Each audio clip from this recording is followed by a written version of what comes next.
Hey Hodies, welcome back to my channel. My name is the hautemess Tom and thank you so much for clicking on today's video. I'm in a little bit not feeling so great, meaning like a little bit under the weather. You might be able to hear it in my voice. So I've been a little bit tired. I don't have the energy to put in everything, give you my everything with like makeup application and talking and all of that. So what I'm going to be doing today is a tag. We're going to be doing the beauty brand tag by Tara Brooke, and I'll link her video down below, the original tag. If you happen to be interested in this tag, feel free to do it. If you happen to be new here, my channel is mostly about loving my makeup collection as it currently is, while being critical and a little bit cynical about new makeup releases, and just being very discerning about what I decide to bring into my makeup collection. I always like to test things before I decide whether or not they belong in my makeup collection, but I also am a YouTuber with a little bit of a following, so sometimes I do get PR, but I also sometimes purchase things for review. So while I do like to be discerning about those things, I also still do reviews on my channel, but they're like fewer and farther between. But also I sometimes get free makeup from my friends. I get to review things, old things and new things, just because of that too. So if that kind of content sounds good to you, I would love to have you subscribe. Make sure you like this video. And I'm also on patreon.com if you would like to support me there. There's no pressure to. It's just extra content, just a way to support me, not a better way to support me, just another way to support me. The merch sale is still going on for 20% off most of my merch. It's Hummus Tom is the promo code, and that's linked down below. As a reminder, most of the styles are going away with the exception of a couple, and I have been specific in the past about which ones are going away, so if you are very curious about which ones are going away, check my last couple videos. I do want to say thank you to everyone who voted for me for Best of Pittsburgh. I placed 3rd in the Best YouTube Account category, and that is better than I did last year. Last year I did not place at all. I got nominated last year, but I did not make it into the places because they just do 1st, 2nd, and 3rd. So that was an improvement on last year. Hopefully, maybe next year we get 1st or 2nd. The account that always wins is Pittsburgh Dad, and I think Pittsburgh Dad only wins because it's like the one person that everyone knows about. And so I think he just gets everyone's vote because they're like, I know that person. And I don't know who Weird Paul is. I mean, I've met Weird Paul. Anyway, thank you for voting for me. Thank you for voting for me. That's very cool. Very sweet that a lot of you did that. Okay, let's get into this tag. Think back to when you first started your makeup collection. Are there any brands that you used then that you still use today? So when I first started makeup, I used a lot of drugstore. I was doing drag makeup. That's how I got into makeup. I was preparing for Halloween, and bought a bunch of makeup. So I used a lot of NYX at the time. I used a lot of drugstores like Maybelline, and I don't really use a lot of that anymore. And I think that people think I have like something against the quality of drugstore makeup, and that's like not true. But I did work at Sephora for 4 years, and you get a lot of free makeup when you work at Sephora, and then you also get a discount on the makeup that they sell at Sephora.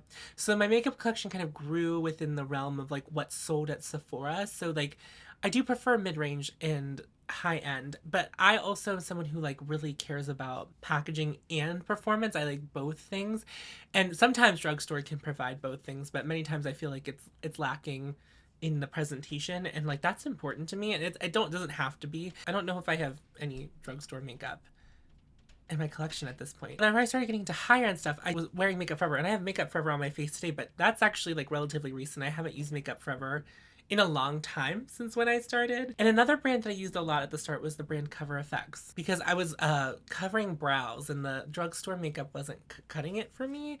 And so I had like a Makeup Forever foundation stick that I used to cover my brows with. I mean, I glued them down too, but like that was what I used to cover my brows. Yeah, but I think the majority of my collection when I first started was NYX.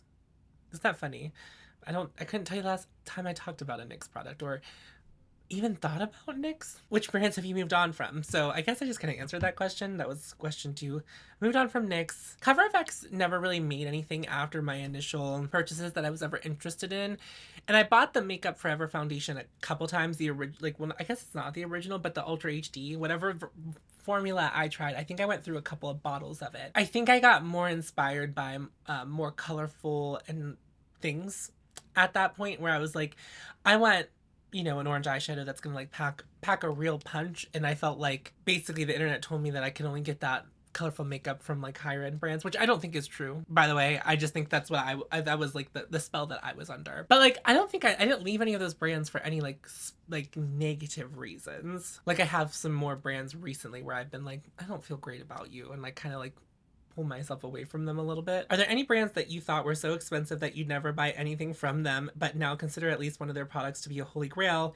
If so, which brand and which product? I guess I never thought that I would never buy anything from a brand, But as you know, I have some pricey things that are in my makeup collection. Like I have a lot of Pat McGrath palettes. I have a lot of high-end makeup sitting in front of me, like luxury makeup. I guess I never felt like I would never get to try those. So I don't know what that says about me and privilege, but I'm sure it says something if you really like dig into it. Holy Grail products.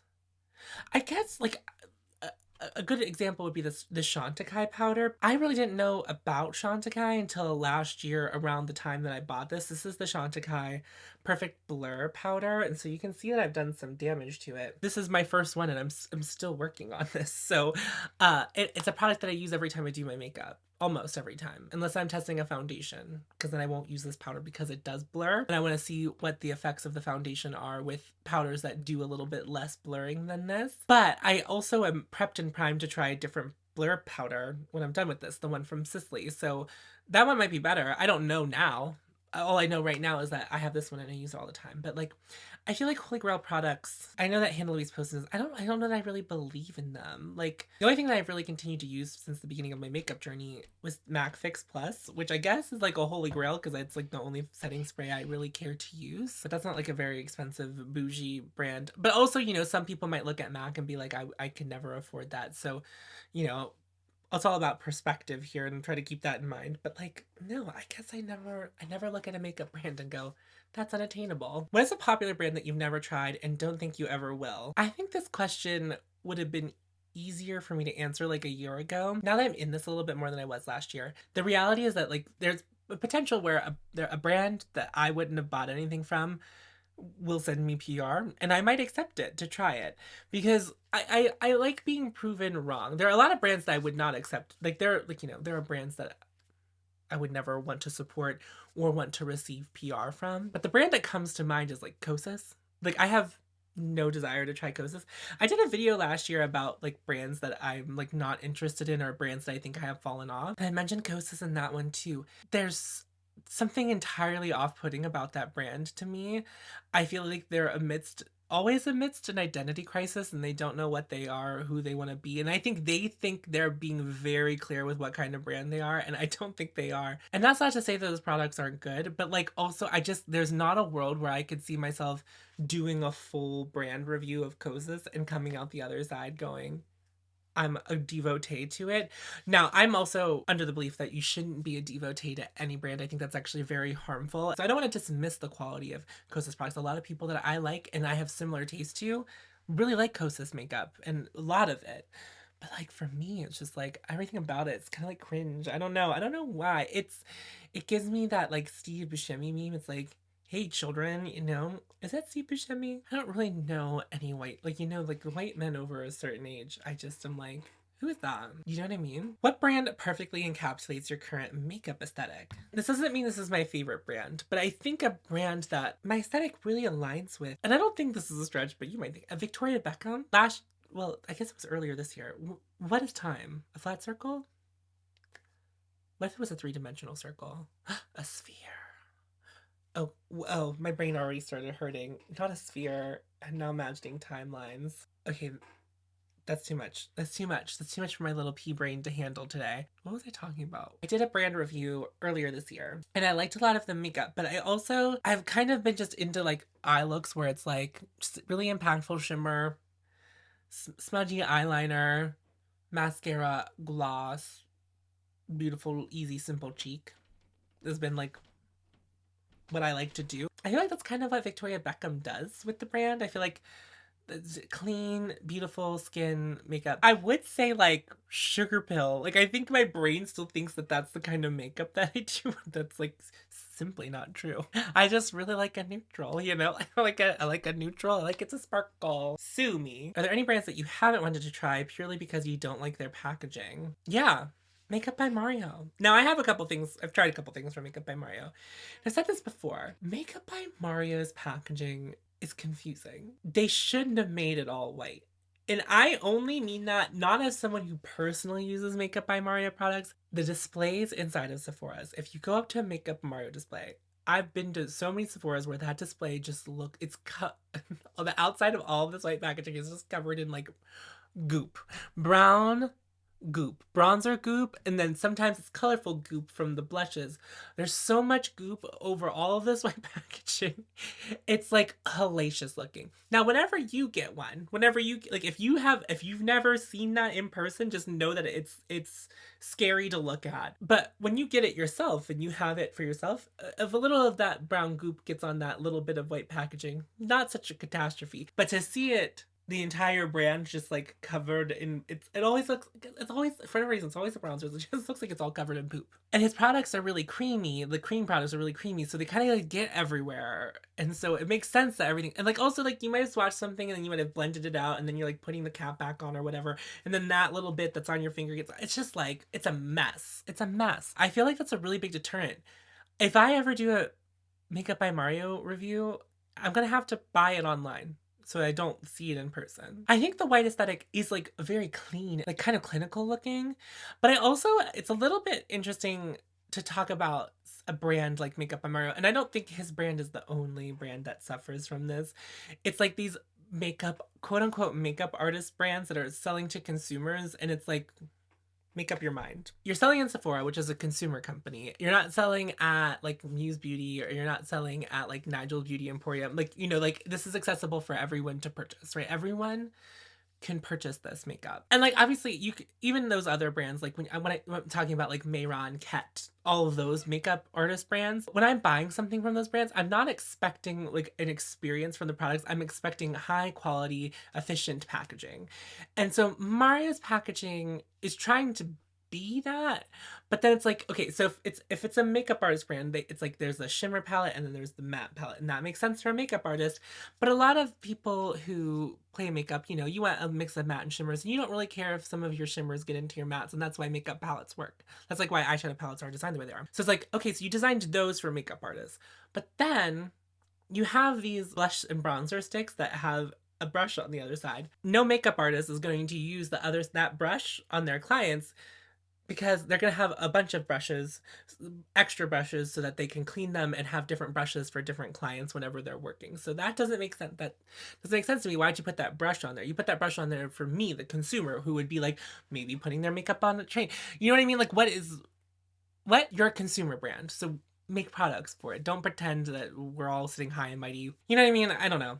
I think, you know, sometimes like Viseart does this too. They're like, our packaging doesn't have to be like as cute because we're like a makeup artist brand. Is there a brand you've only tried because of their packaging and that lured you in? If so, were you happy with the actual product? The Gucci Palette de Beauté de You was one where like the packaging really got me. It's not the brand overall. Sometimes I think Gucci packaging is gauche, and sometimes I think it's really beautiful. And it's all kind of related. Like, it's like there's like this floral thematics between them. And on that palette, beautiful. The packaging for their blushes looks beautiful. I don't think it was as beautiful to interact with as I felt like the palette was, but the bronze are beautiful. The concealers with the flowers on I think that's ugly.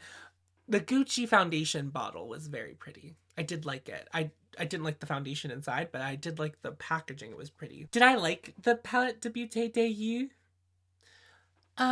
Yeah, but not enough. You know, I've decluttered it. It's technically still in my house. I could walk up 2 flights of stairs because Tiffany took it from me. I have yet to find a Gucci product that I would recommend because of the product. Gucci makes incredibly beautiful and interesting lipstick shades, though. Incredibly nuanced and shades like you can't find in other brands. Now, they've discontinued a Royal Scandal, which is like this gray lipstick. It's grayish, I guess, but it's like also a little bit green. You know, it's like this weird color. It's beautiful. They made that. They have a black lipstick in their range, which I think is a little uncommon for the price range you're at. And I like the formula, but I would say like go to Gucci for shades. Don't go to Gucci for like exactly formula. And I've never tried their bronzer, but a lot of people really like their bronzer. And I think that the reason people like those bronzers is because there's like nuance to them. Like the lightest shade is like very nuanced for people with fair skin.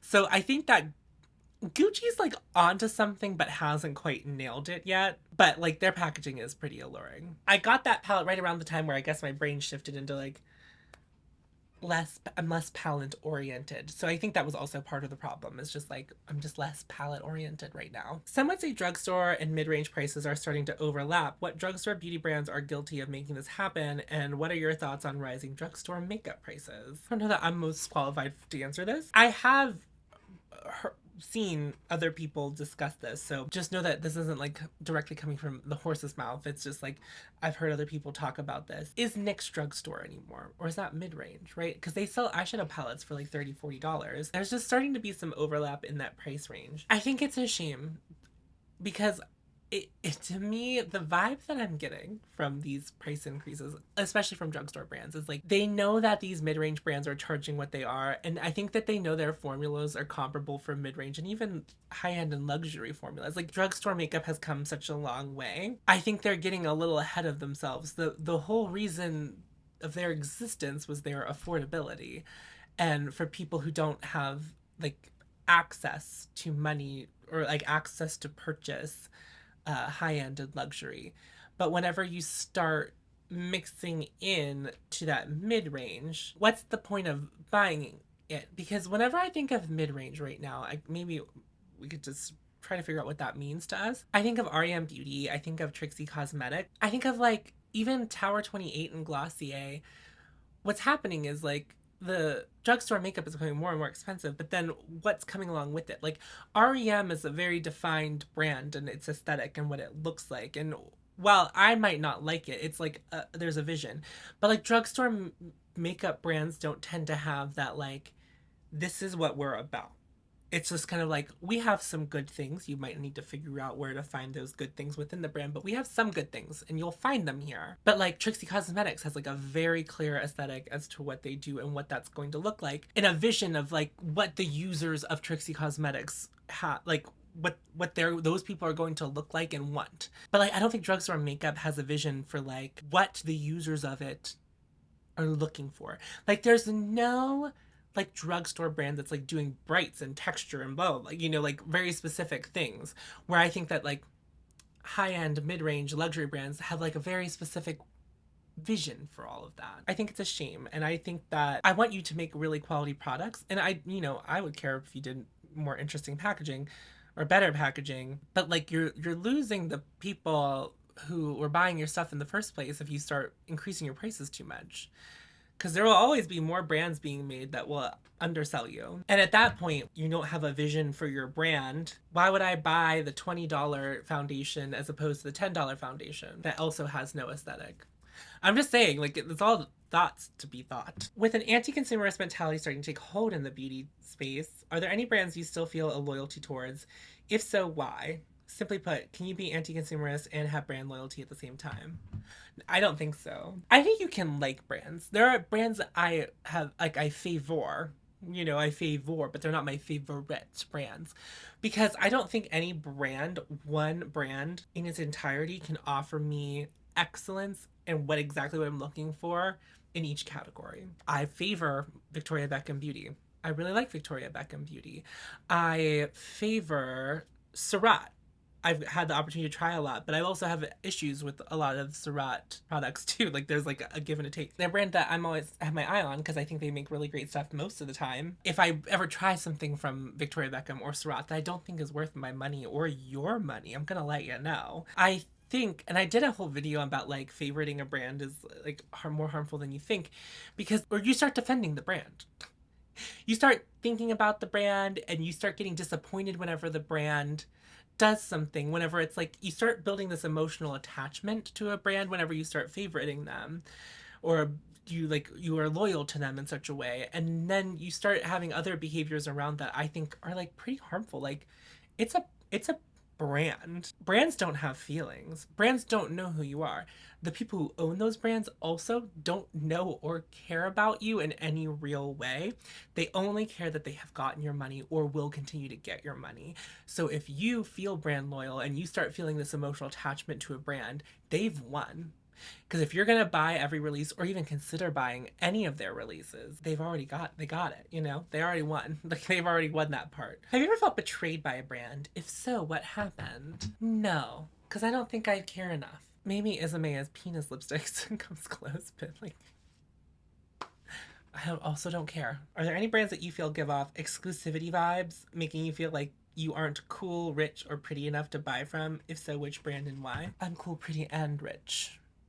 So no. No, I think that there are brands that try to give off that vibe. Clé de Peau. But I also feel like Glossier, Kosas, like every brand is kind of like guilty of it. They have a very clear vision of what their consumer looks like. They have a very clear vision of what influencers they would like to work with. They have a very clear vision of who should be using their brand. And if you don't fit that vision, sucks to suck, I guess. I don't know. Like, you know what I mean? Like, the brands are definitely trying to create that aura around themselves, especially whenever brands like make such specific things or price their stuff so specifically or so expensively. Like, they're doing that for a reason. What's worse, choice fatigue or lackluster quarterly launch from a brand you're typically excited about? I'm gonna change choice fatigue into like excessive releases. Well, I would definitely be disappointed in like a lackluster quarterly release. I would rather see a quarterly release because if you're taking the time to put out just like a selection of products every quarter, I'm assuming you've taken more time to consider them and formulate them than brands who put stuff out every week, every 2 weeks, every 3 weeks, every day, every other day. I don't talk about ColourPop on my channel because, and there's a lot of other brands I don't really talk about on my channel, and like there are many reasons I don't talk about ColourPop, but the reason I specifically stopped talking about ColourPop initially when I made the choice to not talk about ColourPop on my channel was because they were releasing stuff every week, and I think it's a shame to do that because it feels like you don't care about me as a consumer, especially for those who are brand loyal. I feel like you don't care about those people because of course they don't. They care about money and they care about getting your money, and I hate that. Like, I hate that brands that release stuff like so quickly, it almost never feels like this fully fleshed out thought. Like, sometimes there's cool color stories or cool things in there. ColourPop released this Haunted Mansion thing, and a lot of people lost their minds about it. And I was like, I think they could still do better than that. Make something very cool. This is like cooler than what you usually do, but it's still not great. And also, the problem with putting out all those things is like ColourPop has released so much stuff that it's like we feel ColourPop is duping itself. Any brand that puts out that many things all of the time is gonna start feeling repetitive at some point. But if you do like quarterly or like every 6 months do a launch, it's like, I've been waiting for this. And while it might be disappointing, it's also like my money's still in my pocket. And I also know that they're not going to try to get me in 2 weeks with another thing. I'm not saying that if you like ColourPop that's a bad thing. That's the reason I don't like ColourPop. And that's why I don't talk. Well, there's more reasons now why I don't talk about ColourPop. But like, do you know what I'm saying? Where it's just like, I think that having so many releases is just like, at a certain point, it's just like, who cares? Like, who cares? Who cares? There are people who do care. I'm not one of them. Have brand trips or sponsor videos ever made you actually interested in a product, beauty launch the brand was promoting? Yeah, I've seen sponsored content that I was like, oh, yeah, maybe I would buy that. It all depends on how the video feels, right? Or like how the person talks about it. I think there's a way to do sponsored content that still feels organic. If Victoria Beckham sponsored my channel, sponsored a video on my channel where I just had to use Victoria Beckham products in the video. If you look at content throughout the year since I reviewed Victoria Beckham, you'll know that there are a lot of Victoria Beckham products that I use on a regular basis. So for Victoria Beckham to sponsor me and potentially sponsor me on a new launch, you will know that like this is already a brand that I like and for the most part trust so far, right? Like they haven't done anything that I erroneous in my mind. You would know that that's like genuine content coming from me, even though that it's sponsored content, right? Obviously, you will know because I will let you know that it's sponsored content, and that's like, and you have to then judge from there. But like that wouldn't be organic. But let's say I did sponsored content, like ColourPop sponsored content in a video where you've never seen me talk or use ColourPop in my videos in many years. Like I think there are old videos where I have used ColourPop. I'm not saying that I never have used ColourPop, but if I did a ColourPop sponsorship tomorrow, you would know that that's not genuine and that I had no interest in that and I was doing it for the money. And that's not to, I'm not trying to come for anyone's gig about like getting their coin, any other influencer's gig. Any influencer that I watch regularly, I know what they like and what products they like because I watch their content all the time. And as long as they are being verbal about the things that they use on a regular basis and all the like, then it makes sense. when Michelle Wong does a Chantecaille sponsored video, that doesn't feel inorganic to me because Michelle Wong uses Chantecaille products all of the time. So it's just like it depends on what's going on. Now, sponsored content like Best Fiends or whatever, get your coin. I don't care. But whenever it comes to being like sponsored specifically by a beauty brand in the beauty space, I think that's different, right? Like you to just be aware of what that person's like. If I was coming to a channel for the first time, I'm not going to start with sponsored content from them. I'm going to go into other things and see what they like. And then that will depend. So I don't think there's any harm really being sponsored by it. I think it's up to the influencer who takes it whether or not that was going to feel organic or worthwhile to the person watching, if that makes sense. Are there any indie brands you hope to see sold at Ulta or Sephora in the future? No, and it's not because I a lack of interest of indie brands. I just know from working at Sephora and like a little bit of behind the scenes knowledge that there's a certain expectation whenever you sell in Ulta and Sephora. There's a certain expectation to release a certain amount of products in the year so that they have new releases so that they can turn over the shelves and have new things for their clients to look at. I think indie brands are the real innovators of the makeup space, especially when it comes to color cosmetics like blushes, eyeshadow, highlighters, all of those things. And they tend to be like make really nuanced things. Let's just use Cleona as an example. If Cleona comes to Sephora, it's a bunch of single eyeshadows. Not everyone's gonna understand that. I guess it's like the closest thing, and I've only tried one thing from them. I would love to see like Make Beauty in one of the stores and like in the stores. That'd be really cool. But also it's just like Make Beauty has seemingly done really thoughtful slow releases, and I just don't know that thoughtful slow releases fare so well in those spaces. I think it'd be great to see more indie brands in these spaces. I think sometimes what happens whenever these brands go into those spaces is like you start seeing the newer releases coming faster and the quality or thoughtfulness in them doesn't seem to match up to what they used to do. I know it's like a little bit big brain, that's a little bit like on the side of the brands, but it's also just like, I don't know, I'll buy my phytosurgeons and I'll wait however long it takes to ship from Canada. You know, like I can be patient. But also there are people who don't have access to the internet or don't have a credit card or whatever, right? Where like buying things online isn't accessible to them. So I would love to see indie brands be accessible in that way. I just don't know that that's going to be the best for the indie brand or even us, the people who love those indie brands. There are plenty of indie brands that I really love. It's weird going into the stores. It also costs a lot of money from the brand to put themselves into Ulta and Sephora. Number 15, and this is the final question. If you could give any beauty brand a rebranding, which brand would it be and what elements of the brand would you modify? Oh wow, that's a really big question. I don't have an answer to this because I buy a lot of makeup. I'm mostly interested in makeup. I sometimes like the aesthetic of a brand is what draws me in to begin with. So if I don't like the aesthetic, then I wouldn't. LH Cosmetics. And this is like I'm newer to trying LH Cosmetics. I just tried my first thing for them and it's an eyeshadow palette. It's unassuming, which is it's fine. What's the name of the palette? It's that. That's the name of the palette.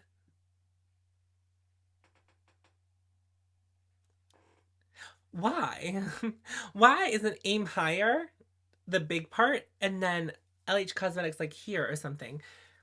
I don't think that this is important.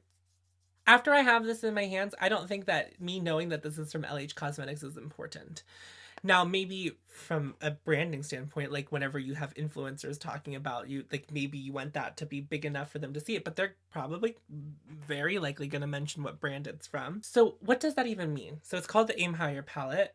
Not only that, it's not even capitalized. Like, do you see it's like Aim is capitalized and higher in palette? And also, do you really need to like put the word palette in it's so confusing. And then I don't care about shade names. I almost never call out the shade names I use whenever I'm doing an eye look. Like, look at the shade names, they're so small. And that's like really important to some people, I've learned. It's not important to me, but it's important to some people, I've learned. I don't understand. And I don't need it to be like luxury, but I feel like this palette retails for between $40 and $50. It doesn't look like something that costs between $40 and $50. And from knowing other people's experience with the products on the brand, it's like the products are really high quality. Can you do something? Again, it doesn't have to be like the black lacquered experience of Pat McGrath, but like something better than this. I don't know enough about LH Cosmetics to know what their like aesthetic is or like what they're after or like who their target demo is, where it's like, you look at brands like Sugar Pill or Trixie and you're like, I know who would be interested in buy that makeup. You look at brands that like Victoria Beckham and Weston Atelier, you like know what the people who are gonna buy that kind of look like, or like their aesthetic are gonna be, and like what they might desire from the experience of using their makeup. I don't know what LH Cosmetics is after, but I don't think that this is getting into the hands of those people, whoever that is, because it's like, uh, anyway, beautiful products, amazing product, amazing powder formula. I'm just gonna reiterate that. Anyway, all that to be said, that's the end of the tag. If you would like to do this tag, feel free. That wraps up the video. If you happen to be new here, I would love to have you subscribe. Make sure to like the video. Merch is 20% off with the promo code HummessTom. Patreon, like, comment, subscribe, do all those things. I don't want to. I gotta go. I gotta go. I'm tired. I'm sleepy. Remember to follow your hope, and you'll find me. I'll see you in a video very soon. Bye bye. We'll try to go lower because.